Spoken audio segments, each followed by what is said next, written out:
നാരായണീയം ഒരു കൈയിലെടുത്തുകൊണ്ടും മറുകൈയിലുള്ള നറുവെണ്ണ നുകർന്നുകൊണ്ടും തന്നാശ്രിതർക്ക് തുണയായി വിളങ്ങിടുന്ന നാരായണീയ ഗുരുവായൂരപ്പ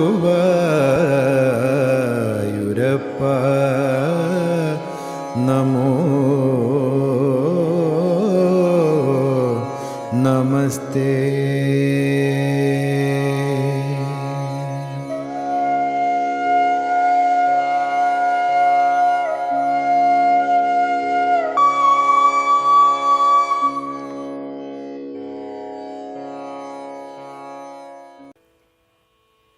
അഞ്ചാമത്തെ ശ്ലോകം വരെ മന്ദാക്രാന്ത വൃത്തത്തിലാണ്.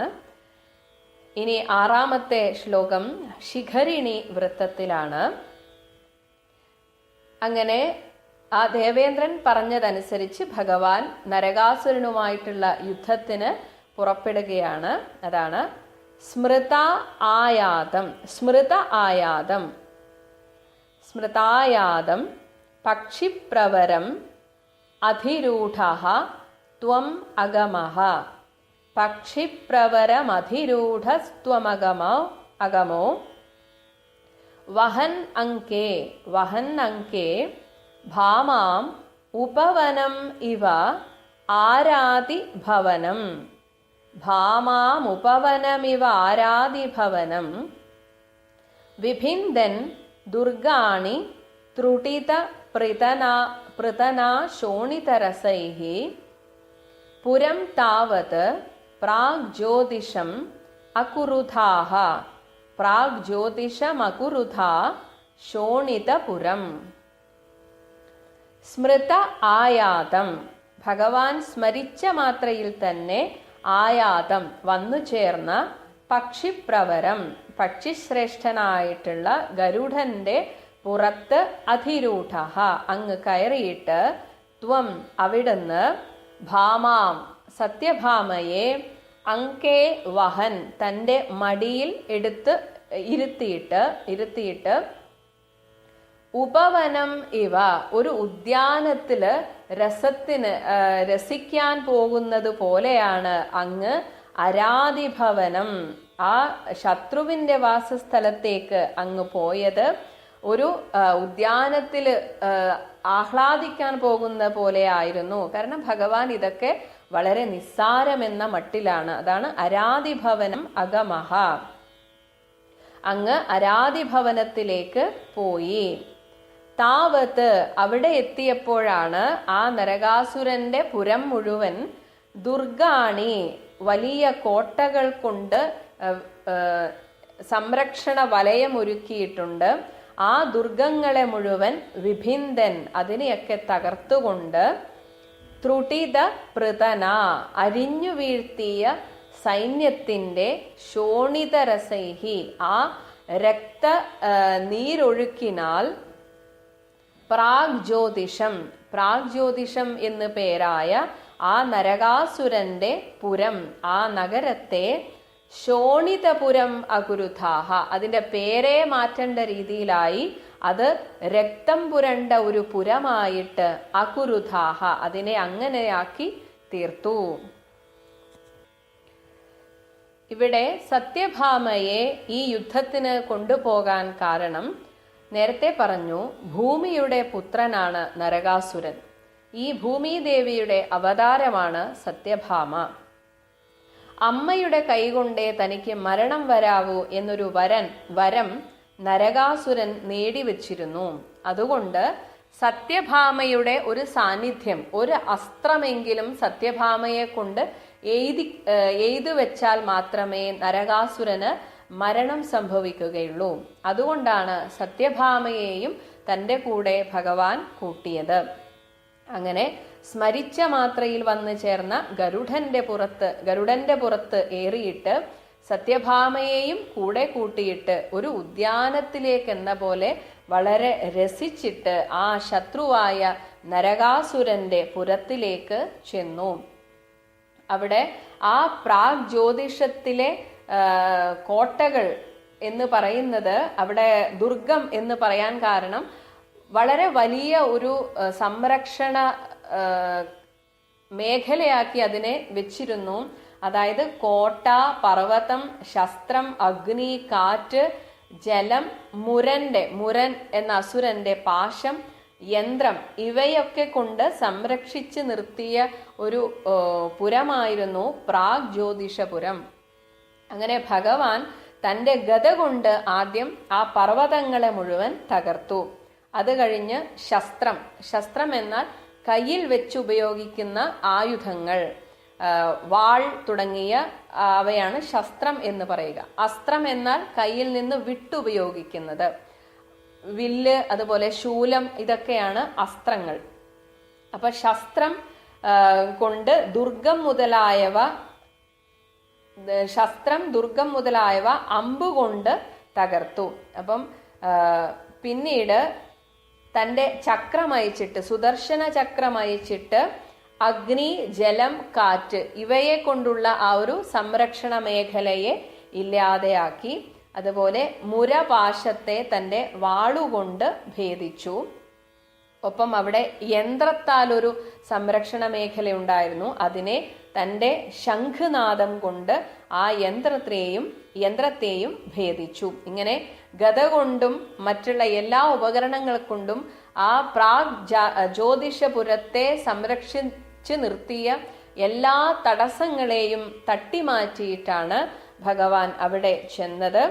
അങ്ങനെ തന്നെ എതിരിടാൻ വന്ന എല്ലാ സൈന്യത്തെയും അരിഞ്ഞു വീഴ്ത്തിയിട്ട് ആ പ്രാഗ് ജ്യോതിഷപുരത്തെ ഒരു ചോരക്കളമാക്കി മാറ്റി. അങ്ങനെ അതിൻ്റെ പേര് തന്നെ ശോണിതപുരം എന്നാക്കാം എന്ന രീതിയിൽ അത്രയും രക്തം കൊണ്ട് രക്തം അവിടെ തളം കെട്ടി നിന്നു എന്നാണ് പറയുന്നത്. ശ്ലോകം 6. സ്മൃതായാതം പക്ഷിപ്രവരമധിരൂഢസ്ത്വമഗമോ വഹന്നംഗേ ഭാമാമുപവനമിവാരാതി ഭവനം വിഭിന്ദൻ ദുർഗാണി ത്രുടിതപ്രതനാശോണിതരസൈ പുരം താവക് പ്രാഗ്ജ്യോതിഷമകുരുധാ ശോണിതപുരം. ഹരിശരണം. എല്ലാ സജ്ജനങ്ങൾക്കും, എല്ലാ നാരായണ ഉപാസകർക്കും വിനീത പ്രണാമം. വേദവ്യാസ മഹർഷിയുടെ അവതാരമായിരിക്കുന്ന ഭട്ടബാദരെയും വേദവ്യാസ മഹർഷിയെയും അതുപോലെ നമ്മുടെ എല്ലാമായ ശ്രീ ഗുരുവായൂരപ്പനെയും നമസ്കരിക്കുന്നു. പിതൃക്കള്, ഗുരുക്കന്മാരെ, അവരെയൊക്കെ ഓർക്കുന്നു. കുടുംബദേവത, പരദേവത, ദേശദേവത എല്ലാവരെയും നമുക്ക് സ്മരിക്കാം. ഭഗവത് ലീലകൾ നമ്മൾ സ്മരിച്ച് ആനന്ദിക്കണം. 81 ദശകത്തിലെ ശ്ലോകം 6 നമുക്ക് പ്രവേശിക്കാം. 5 ശ്ലോകത്തിലാണ് നരകാസുരൻ്റെ ഉപദ്രവങ്ങളെക്കുറിച്ച് ഇന്ദ്രൻ ഭഗവാനോട് പറഞ്ഞത്. അതെല്ലാം കേട്ട് അതിനൊരു പ്രതിവിധി ഭഗവാൻ കണ്ടെത്തുന്നതും അതിന് അനുസൃതമായി പ്രവർത്തിക്കുന്നതുമായ കാര്യങ്ങളാണ് ഇനി നമ്മൾ കേൾക്കാൻ പോകുന്നത്. ഏത് പ്രശ്നമായാലും ഏത് ഉപദ്രവമായാലും അതിനെല്ലാം ഒരു പരിഹാരം ഭഗവാൻ കണ്ടെത്തും എന്നുള്ളതായ ഒരു കാര്യം നമ്മൾ ഓർക്കുന്നത് നല്ലതാണ്. ഏതായാലും ഇന്ദ്രൻ്റെ ഒരു അവലാതി കേട്ട ശേഷം അദ്ദേഹത്തിനെല്ലാം അറിയാം, ഭഗവാനെല്ലാം അറിയാം. കാമരൂപ എന്ന രാജുവും പ്രാഗ് ജ്യോതിഷപുരം എന്ന അദ്ദേഹത്തിൻ്റെ കൊട്ടാരവും അവിടെയുള്ളതായ അനേക ദുർഗങ്ങളുണ്ട്. അവിടെ വിവിന്ദൻ ദുർഗാണി എന്ന് പറഞ്ഞിട്ടുണ്ട്. അവിടെ ഗിരിദുർഗം, ശസ്ത്രദുർഗം, ജലദുർഗം, അഗ്നിദുർഗം, വായുദുർഗം, അതുപോലെ മുരഭാശ്രവുമായ ദുർഗം ഒക്കെ ഉണ്ട് അവിടെ. അപ്പം അതിനെയൊന്നും മറികടക്കാൻ അത്ര എളുപ്പമല്ല. ആ ദുർഗങ്ങളെ പറ്റി പറയുന്ന സമയത്ത് നമുക്കറിയേണ്ട ഒരു കാര്യം എന്താണെന്ന് വെച്ചാൽ, എന്താണ് ഈ ദുർഗങ്ങളെ മറ്റൊരു തരത്തിൽ വ്യാഖ്യാനിച്ചു കഴിഞ്ഞാൽ നരകം സൃഷ്ടിക്കുന്നതായ ദുർഗങ്ങൾ, കാമ, ക്രോധ, ലോഭ, മോഹ, മതമത്സര്യങ്ങൾ എന്ന് പറയാം. അപ്പം അതുകൊണ്ട് ഇവിടെ അതും ഇതിൻ്റെ ഒരു മറ്റൊരു വശമാണ്. അപ്പോൾ ആ ദുർഗത്തിനെ മറികടക്കാനായിട്ട് കരമാർഗം പോയാൽ ബുദ്ധിമുട്ടാവും, ദൂരവും കൂടുതലാണ്. ദ്വാരകയിൽ നിന്ന് ആസാം എന്ന് തന്നെ പറയാം, എത്തിപ്പെടുക എന്നുള്ളത് അത്ര എളുപ്പമല്ല. അതുകൊണ്ട് ദ്രുതവേഗത്തിലെത്താൻ സാധിക്കുന്ന ഒരു ഫ്ലൈറ്റ് വേണം. അതിവേഗതയുള്ളതായ വാഹനമാണ് ഭഗവാന്റെ സാക്ഷാൽ ഗരുഡസ്വാമി. അങ്ങനെ ഗരുഡനെ സ്മരിച്ചു, അദ്ദേഹം വന്നു ചേർന്നു.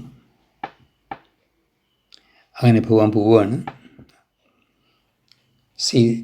സത്യഭാമിയായിരിക്കുന്ന പ്രിയപത്നിയെ മടിയിൽ വെച്ചുകൊണ്ട്.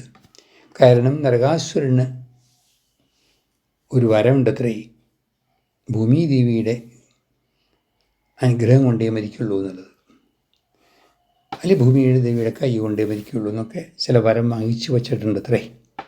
അതുകൊണ്ടാണ് മറ്റു ഭാര്യമാരെയൊന്നും കൂടെ കൂട്ടാതെ ഭൂമിദേവിയുടെ അവതാരമായിരിക്കുന്ന സത്യഭാമി ഭഗവാൻ കൂടെ കൂട്ടിയത്. അവിടെ ചെന്നു. അവ പോണ സമയത്ത് വിശേഷമായിട്ടൊരു വാക്ക് ഉപയോഗിച്ചിട്ടുണ്ട് അവിടെ. അതെന്താണെന്ന് ചോദിച്ചു കഴിഞ്ഞാൽ,